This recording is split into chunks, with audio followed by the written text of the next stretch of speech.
Uno de los debates milenarios más agotadores, artibles de todo de la industria de los videojuegos es intentar comparar y poner en un ranking las distintas maneras que tengamos de jugar, ya sea con mando, ya sea con teclado, ya sea teclado más ratón contra ese mismo mando, sea con un arcade stick, sea con esos gamepads rollo arcade stick que no tienen una palanca direccional, sino que tienen 4 botones representando las direcciones, pero que no tienen forma de panel direccional, ¿no? De toda la vida. Para gustos colores, la variedad está al gusto. Si quieres jugar con esto, incluso, aunque con esto, honestamente, ni que sea, abrígalo, pon una de estas, yo qué sé, sin promocionar ninguna marca, o sea, no se ha visto, creo. Pero, por Dios, si vamos a jugar con un Joy-Con, por Dios, ponerle algo. No sé cuánto valía esto, valía nada, y si no te lo haces en 3D, esto es infumable. El debate entre usuarios no tiene ningún tipo de sentido, cada quien que juegue lo que quiera, pero hoy tenemos que destacar un juego que se ha pronunciado de manera tajante. Su jugabilidad es únicamente a través de un medio, y en este caso es el teclado.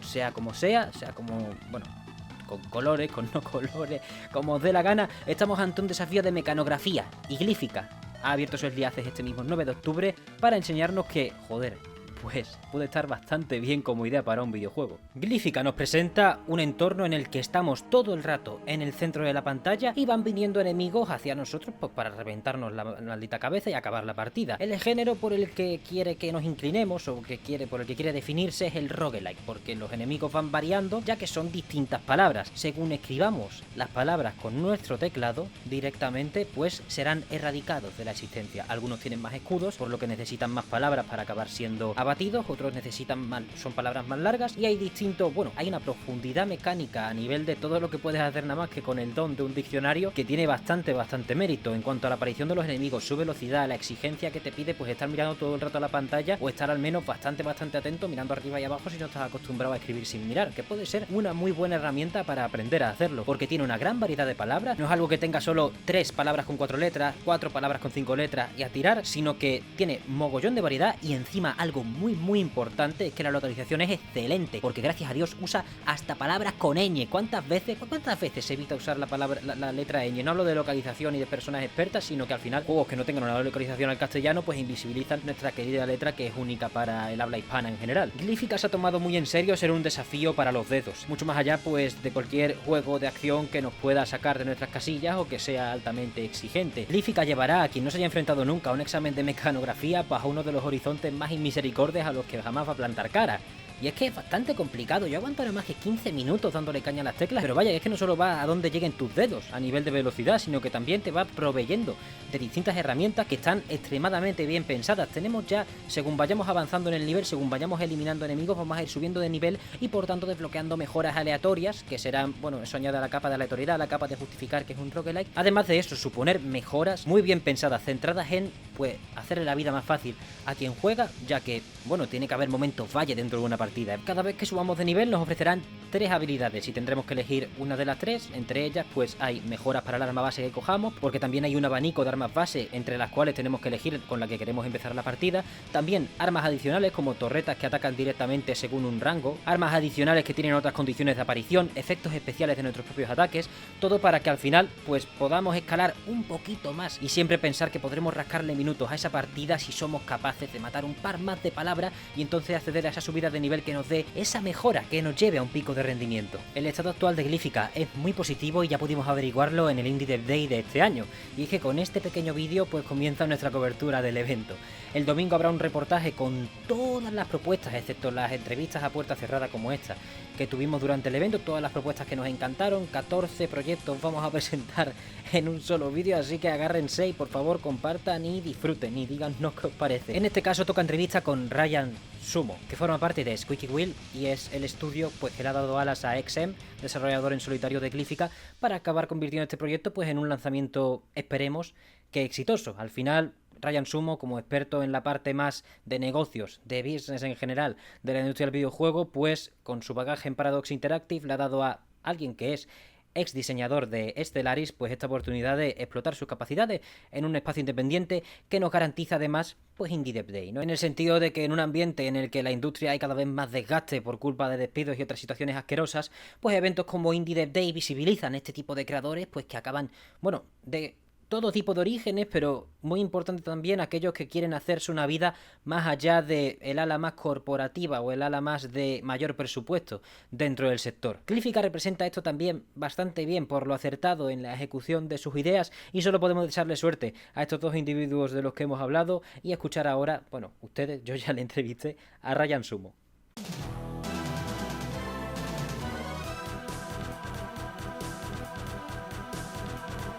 It's I'm kind of soy un poco viejo. Sí, tengo 42 años, so I've been working in the industry for quite some time. So it's a kind of a long career, but I guess some of the highlights are I started out as an artist actually, and I was the artist for Prison Architect, which is a pretty big like indie game that's kind of exploded. And then after that, I started my own studio with some friends. And our first game was actually a flop. It's called Political Animals. It's an election strategy game, kind of based on Philippine politics, where I'm from. And then after that, we didn't have a lot of money left, so we were like, okay, we need to make a game that we think will sell well. So we basically made Prison Architect, but schools. It's called Academia School Simulator. We released that in 2017. And that did very well for us, enough that we could support ourselves. So we hired a few people. And then eventually we were able to publish another game from the Philippines called Ruinarch, which is like evil overlord simulator where you mess with people's lives. And then after that I joined Paradox Interactive, which is a big grand strategy game maker up in Sweden, because I wanted to see what it was like for a larger company, to how they operate. And now I'm back being indie again, and I decided to come to Spain because the weather is much nicer here than in Sweden. It's very cold in Sweden. It's very cold right now. No, actually, it's starting to get really cold right now. But the saddest thing about Sweden is it's beautiful in the summer. En verano es muy hermosa. Pero en abril, sometimes it still snows, and that's crazy. I can't take it. Also being from the Philippines, like it's such a big change. I think I wouldn't be able to adapt, but yeah, it's a different landscape. It's also good to enjoy. Also a different landscape going from artist to actually managing projects. There's sometimes that it comes because of the necessity of someone who has the knowledge about on this topic. How did it come for you? It was something, an area you were interested in particular, or was it actually a necessary role for your team? I think it was a mix. I guess like ever since I was a kid, I sort of had the idea of I liked like buying and selling stuff. I don't know, like I would buy trading cards and I would sell them, like these little things. But I also really felt strongly that I was an artist. So I think those two things for me were always kind of combined. I started my career as a freelance artist, so that's actually a very good like mix of those two things, because I need to make the art, I need to be creative, but at the same time I'm managing like a one-person business, which is myself. And so when we started our studio, Squeaky Wheel, I was the only one at that point who had kind of had that experience, and it kind of defaulted to me. But I did actually also enjoy parts of it, not everything obviously, but there are some parts of it that are quite fun and quite interesting and quite creative, like business and marketing. Yeah. What were the first tasks? Because right now it's the same role but a way different scope, a big different scale. What was the first time you said, okay, I'm going to take my own heritage or my own path, and I have to give my abilities to the best in this area? So I think it was very clear for me when I was like a freelance artist. I think for me the important thing is you always keep learning and you kind of keep leveling up. It's like in games, like you want to level up all the time. And then after Prison Architect, for me, that was like, okay, I've leveled up to the maximum as a freelance artist. I don't think I'm ever going to find another project that's going to be as big as that.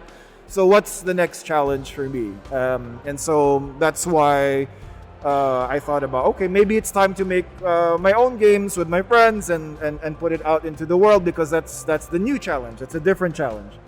And then when we had some success with that, okay, so we made some mistakes, but then we had some successes. Now we're a small company. I was a little burned out in the end, because I was the artist and I was like the business manager and all of those things at the same time. But also, I was curious, like, now we've succeeded as a small company. I want to see what it's like in a bigger company. And that's why I was interested in joining Paradox, to see, because I was a fan of their games, actually. I mean, I still am a fan of their games. And I wanted to see basically, okay, so how does a large company like this work? And maybe can I succeed in the corporate world? Yeah.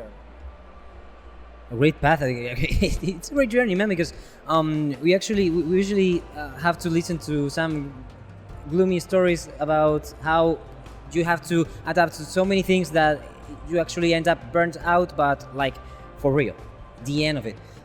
So now you said you're going back indie, yeah. So that's a good news, because yeah, if you're burnt out, the best place you can go is your own place. Like after I left, I was also thinking about, like, so what kind of game do I want to make? Of course, I was like, oh, it's, you know, in indie, it's like, what game do I want to make before I die, basically? Like what is your art that you want to give to the world? And I'm not sure yet. Like, I have a lot of different ideas, but I do also have my experience as like a business manager, but at the same time, I guess more affinity or more affection or kindness towards indie developers, because I know what it was like. And so I've been talking to some other indie developers to see what they're up to. And one of my former colleagues from Paradox, his name is XM. He used to be the lead designer for Stellaris. It's one of Paradox's games. And he left also to go back to Singapore. And he was working on this game, Glyphica. It's typing roguelike survival game. It's very very out there, very very strange. Like, it's very unique. And so I played it, and I told him, hey, like, this is a really cool game. If you're interested, like, I would be happy to do like the business and marketing stuff for you. And we had that conversation a few times, until he's like, yeah, you know what? Like, I don't want to deal with any of this stuff. Like, you can take care of it. That's kind of how it started. And yeah, like we're here now, and we're launching on October 9, Glyphica, and you can wishlist on Steam. And yeah, like the response so far has been very good. I think a lot of it seems like a lot of programmers really like it, because it's a lot of typing, and the music also is very good. You get into the zone very quickly as soon as you start playing the game. Yeah, so I hope it goes well, but so far the response has been very good.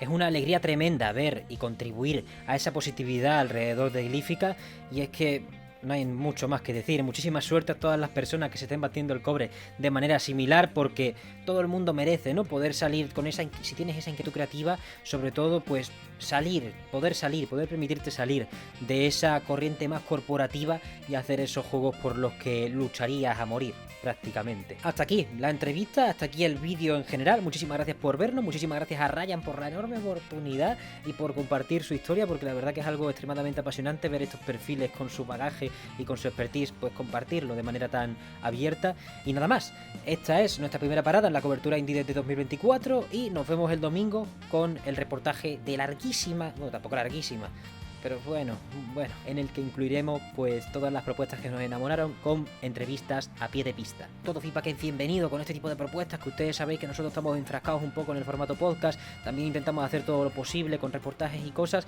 pero siempre es bienvenido todo feedback para hacernos mejorar.